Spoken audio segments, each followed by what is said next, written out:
Welcome to Strategy Saturday. I'm Charles Carillo, and today we're going to be discussing how to fire a property manager. Have you always wanted to invest in real estate but didn't have the time, didn't know where to find the deals, couldn't get the funding, and didn't want tenants calling you? Since 2006, I've been buying income-producing properties in great locations that provide us with consistent passive income while we wait for appreciation in the future and take advantage of tax laws while we're waiting. And unlike your financial advisor, we invest alongside our investors in every property we purchase. Check out investwithharborside.com. If you like the idea of investing in real estate, if you like the idea of passive income, partner with us at investwithharborside.com. That's investwithharborside.com. I've luckily only had to fire 2 property managers during my real estate investing career. However, changing property managers for one reason or another is very time consuming and very costly. First off, I would speak to the current property manager and see if you're able to resolve the issues. And some common issues that I have found when speaking to property managers and with investors, are they not collecting rent in a timely fashion? Do you believe they are using contractors or tradespeople that are too expensive? Are the properties not maintained to a satisfactory level? Was there a breach of contract? Are you not receiving the services you're paying for? Or are they unable to respond to you or your tenants quickly? Are the services ineffective? Is it too expensive for what you're getting and you have the costs that are outweighing the benefits?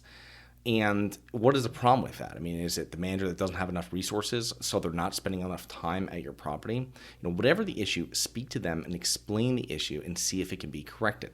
The main goal here is to see if you can resolve the problems without changing property managers. If they were stealing money or violating the law, you're going to fire them immediately. But if there's another issue, and I've usually found it where you go to a property and it's just not maintained to the level that you want it to, and that's something where speak to the manager and say, hey, you're going to have someone else stop by here and verify this work is done, because your handyman are telling you one thing, but the property is not what they said it is. So that's something where, hey, can you stop by the property every week or every other week and verify that tasks are being completed and the property is being held at a certain standard. I've had it before when I've gone into just a few months ago, I went into a basement of a property we had, and I saw that the main was leaking water. And it was before the meter, so we weren't paying for it. However, I literally went back out to my truck, grabbed the wrench, and I fixed it within 30 seconds. And that's something of poor management, because a handyman should have done the same thing, or one of the supervisors should have done the same thing and been like, hey, listen, get this fixed. This is a simple fix. This wasn't a major problem. And just a side note here, it takes time to find a new manager, and it takes time for them to have an effect on the properties. So if they are inheriting problems from the last manager, or if you were self-managing the properties prior and now you have hired a manager, make sure to provide sufficient time, depending on the size of the properties, before looking for a new property manager. It took the first property manager I hired nearly a year to get the properties running smoothly under their management, and they managed those properties for nearly 10 years before they were sold. So it just depends, and you have to make sure that they have enough time, because if you have people on long-term leases, you might not be moving everybody in 1 year. If there's some problem tenants there that are creating issues, you need to give them time to rectify those issues and get rid of those tenants, or to retrain those tenants on the new rules for the property. Now, if you've spoken to your manager, provided ample time to correct issues, and the problems are still apparent, it's time to begin in the process of reviewing your signed property manager's contract and researching new managers. Now, if you have had the manager for over a year, it might be now a month-to-month contract with a 1-month cancellation fee and a 30-day written notice for cancellation. So I would review your current contract with your attorney to make sure that you fully understand what you need to do to cancel the contract. Another side note here is, if you don't have access to your funds, so you're not the signer on your current manager's bank account with your funds in it, you have less leverage. Most property management contracts say they can hold your funds for 30 days or 90 days to pay remaining bills.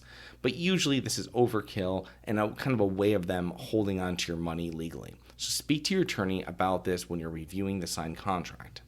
The final point would be to anticipate costs associated with the change in property management.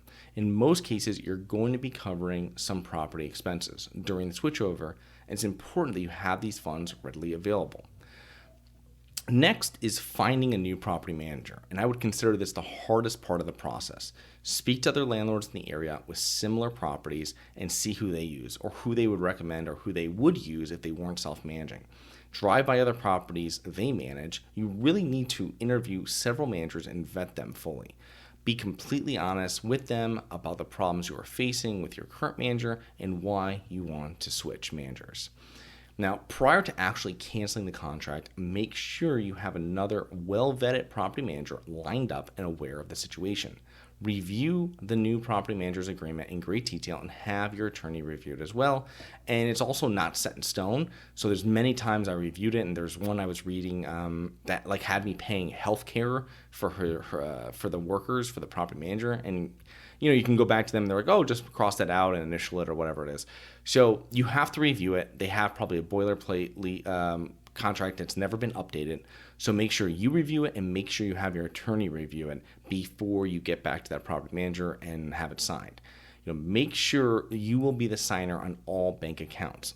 Better yet, you open the bank accounts in your company name and add them as a signer.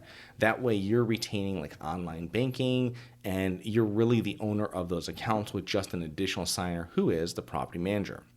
Now, prepare written notices to tenants about the change in management. Now, your new manager should do this. It will say on like what day they will start. It includes the manager's information, where to call if there's an issue or emergency, usually like a 24-hour line if there's an emergency, and how to pay rent. Is it online? You mail it to this address, whatever it is.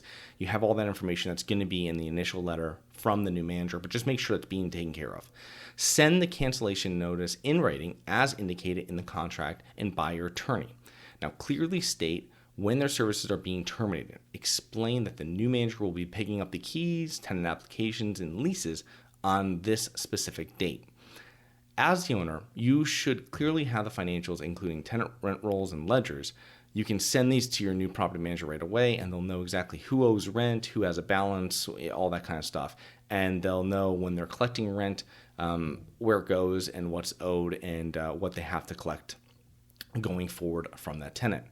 Now, once the new management takes over, you should walk all the properties with your new manager and evaluate, noting any deferred maintenance that should be immediately addressed.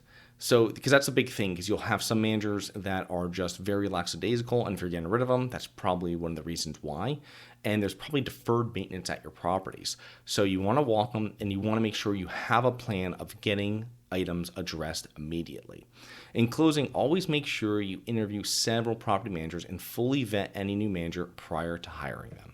So I hope you enjoyed. Please remember to rate, review, subscribe. Submit comments and potential show topics at globalinvestorspodcast.com. Look forward to 2 more episodes next week. See you then.